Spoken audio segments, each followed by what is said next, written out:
and welcome to my channel, The Grape Jelly Library, where we love to talk about books. My name is Flo, and I am so glad you could join me. I always look forward to your visit.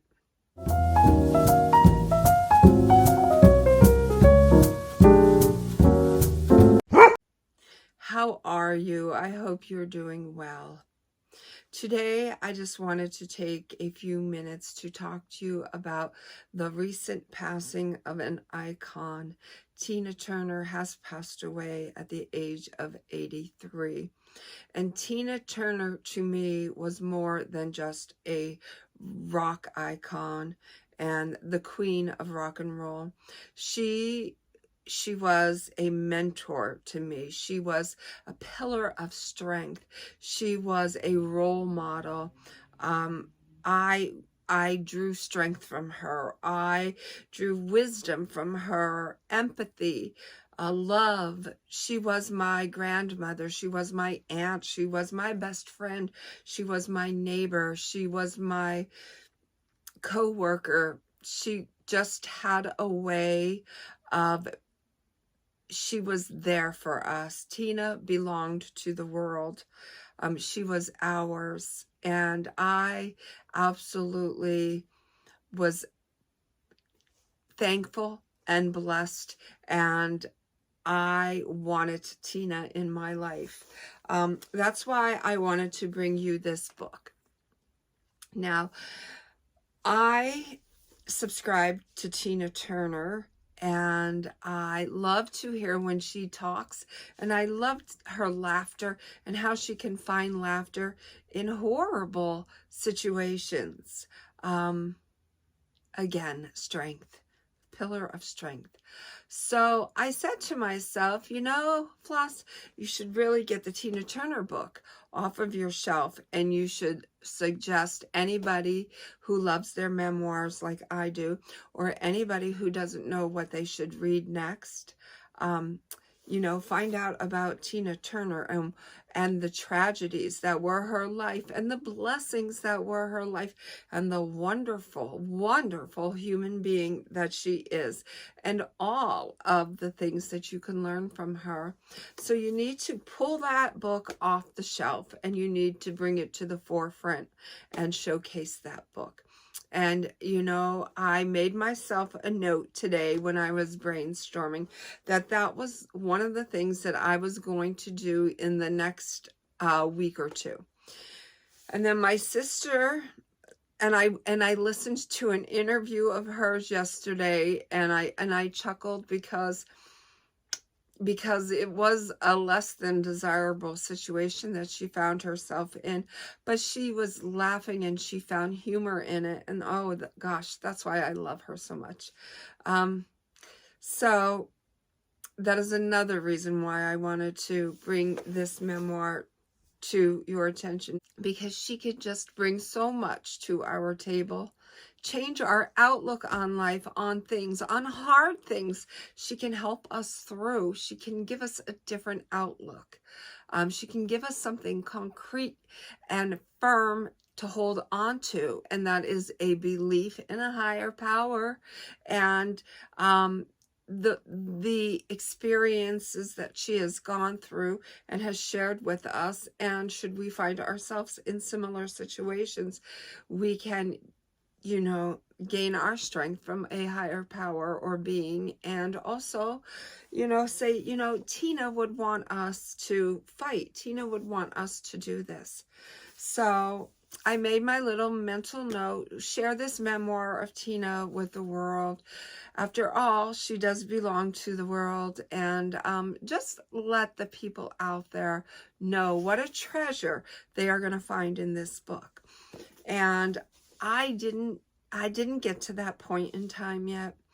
I had some other things I wanted to discuss and talk about, and then my sister sent me the text. I came home from work. I made myself a salad. I went outside to do some more brainstorming, and she sent over the text that my beloved Tina had passed away. Your beloved Tina had passed away. And although it is such sad news to hear of Tina's departing, I know that Tina is in a better place because of Tina's faith and Tina's belief. I know that Tina is happy, and that's what I'm going to hold on to. I have chills right now because I just love this lady so much. She's beautiful. She's wonderful, fantastic, terrific. She is the epitome of style and grace and hard work. And Tina will be the first one to let you know that she is not a diva, and nothing came to her easily. Every single thing that she acquired in life, she had to fight for. And I just love her. In this memoir, she talks about how she first, as a little girl, encountered snakes.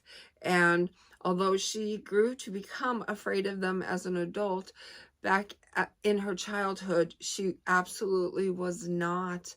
And she tells the story of how she found a little baby snake and was concerned for its safety. So with a stick, she set out to find the mommy snake. And when she did, the mommy snake was ready to strike and protect her youngins. And that's where Tina first learned to run from snakes, which she will refer to her ex-husband as one. If you are familiar with the story of Tina and Ike, I certainly am. As a little girl, I sat down, and I probably way too young to understand what was going on, but my father sat us down and we watched that movie, and I didn't quite know what to make of it. I just knew I loved the pillar of strength that this lady was, and I just knew that she was going to be in my heart forever. So she talks about a lot of things in this book. Her faith.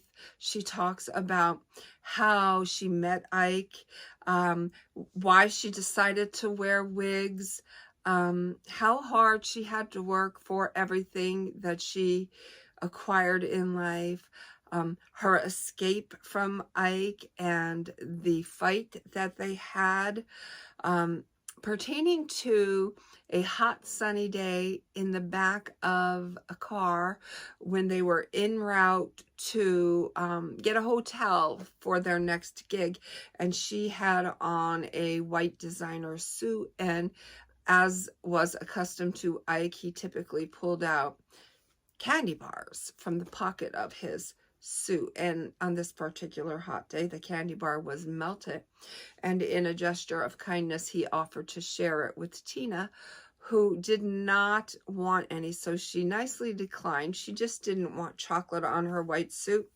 and this aggravated and agitated Ike, and so a fight burst out, and to Ike's surprise, Tina fought back, and they fought the entire duration until they reached their destination, and Tina's beautiful white designer suit was now bloodied and stained with chocolate, and Ike brushed it off to the onlookers as a car accident.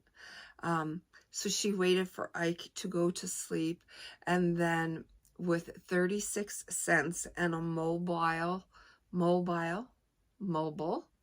there we go, credit card, she darted across several extremely busy lanes of a highway to a Ramada, where she asked the clerk there if he could set her up in a room, as she had no money and nowhere to go, and she just ran away from her husband. As scared and petrified as she was, each time she tried to run from Ike, he found her and he brought her back every stinking time.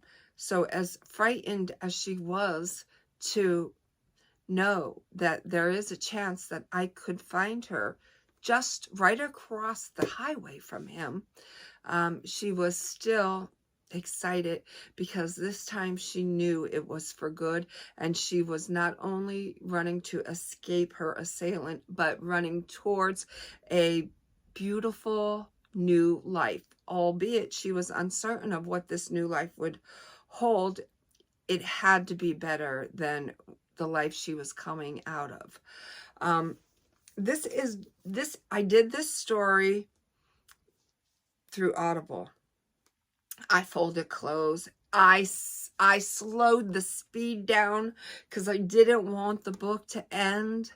I rewound things so I can listen twice to it. After the Audible was done, I was like, wow, what a book. I have chills again. I have not read a book this phenomenal in a very long time. It was one of those books that I knew I had to have it on my shelf. So I went ahead and I ordered this book a while ago, about, I'd say, a month after I read the book. And I